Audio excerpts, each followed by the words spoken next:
कहाणी शुक्रवारची जीवतीची. ऐका शुक्रवारा तुमची कहाणी. आटपाट नगर होतं. तिथे एक राजा होता. त्या राजाला मुलगा नव्हता. तेव्हा राणीनं काय केलं? एका सुईणीला बोलावून आणलं. अगं अगं सुईणी, मला नाळवारीसुद्धा एक मुलगा गुपचूप आणून दे. मी तुला पुष्कळ द्रव्य देईन. सुईणीने गोष्ट कबूल केली. ती त्या तपासावर राहिली. गावात एक गरीब ब्राह्मणाची बाई गर्भार राहिली. तेव्हा ती सुईण तिच्या घरी गेली आणि तिला सांगू लागली, बाई बाई, तू गरीब आहेस. तुझं बाळंतपणाचं पोट दुखू लागेल तेव्हा मला कळव. मी तुझं बाळंतपण फुकट करीन. तिने होय म्हणून सांगितलं. नंतर ती सुईण राणीकडे आली. बाईसाहेब बाईसाहेब, आपल्या नगरात अमुक अमुक गरीब ब्राह्मणाची बाई गरोदर आहे. तिला नुकताच 2रा महिना लागला आहे. लक्षणं सर्व मुलाचीच दिसत आहेत. तेव्हा आपल्या घरापासून तो तेथपर्यंत काही कळणार नाही असं एक गुप्त भुयार तयार करावं. आपल्याला काही दिवस गेल्याची अफवा उठवावी. मी तुम्हाला नाळवारीचा मुलगा आणून देईन. असं ऐकल्याबरोबर राणीला मोठा आनंद झाला आणि जसे जसे दिवस होत गेले त्याप्रमाणे डोहाळ्याचं डंभ केलं. पोट मोठं दिसण्याकरिता त्याच्यावर लुगड्याच्या घड्या बांधल्या. भुयार तयार केलं. 9 मास भरताच बाळंतपणाची तयारी केली. इकडे ब्राह्मणीबाईचं पोट दुखू लागलं. सुईणीला बोलावून आलं. त्याबरोबर सुईण म्हणाली, तुम्ही पुढे व्हा, मी येते म्हणून सांगितलं. धावत धावत राणीकडे आली. पोट दुखण्याचं ढोंग करायला सांगितलं. नंतर ब्राह्मणाच्या घरी आली. बाई बाई, तुझी आहे पहिली खेप. डोळे बांधलेस तर भिणार नाहीस, नाही बांधलेस तर भय वाटेल असं सांगून तिचे डोळे बांधले. ती बाळंत झाली. मुलगा झाला. सुईणीनं एका दासीकडून भुयाराच्या वाटेनं मुलगा राणीकडे पाठवला व तिने एक वरवंटा घेऊन त्यास एक कुंचा बांधला आणि तिच्या पुढे ठेवला. मग बाईचे डोळे सोडले. तुला वरवंटाच झाला असं सांगू लागली. तिने नशिबाला बोल लावले. मनामध्ये दुःखी झाली. सुईण निघून राजवाड्यात गेली. राणीसाहेब बाळंतीण झाल्याची बातमी पसरली. मुलाचं गोड कौतुक होऊ लागलं. इकडे ब्राह्मणबाईने नेम धरला.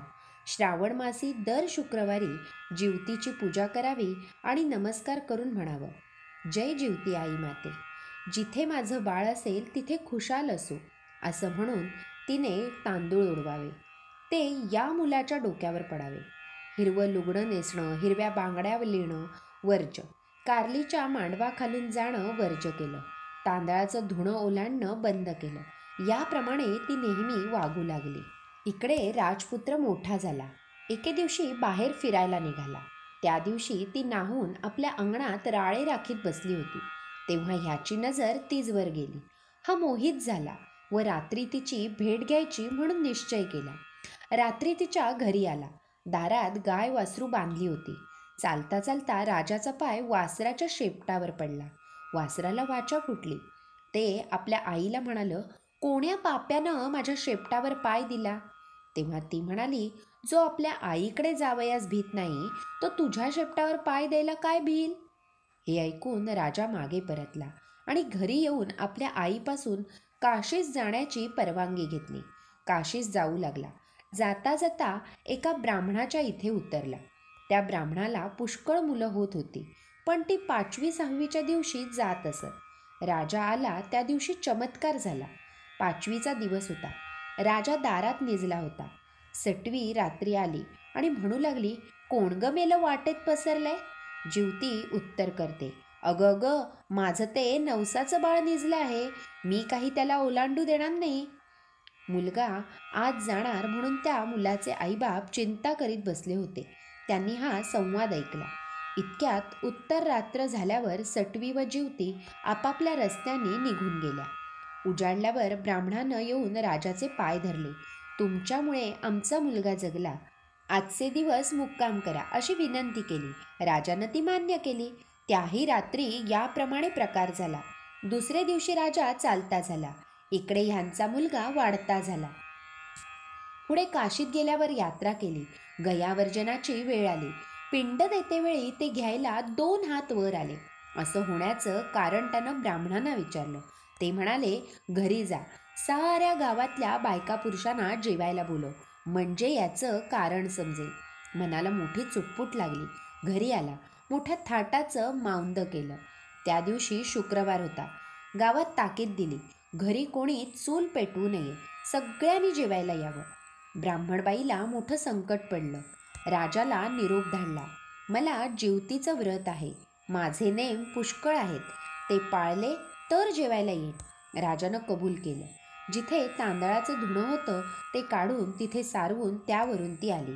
हिरव्या बांगड्या भरल्या नाहीत, कारल्याच्या मांडवाखालून गेली नाही. दरवेळेस जिथे माझं बाळ असेल तिथे खुशाल असो असं म्हणे.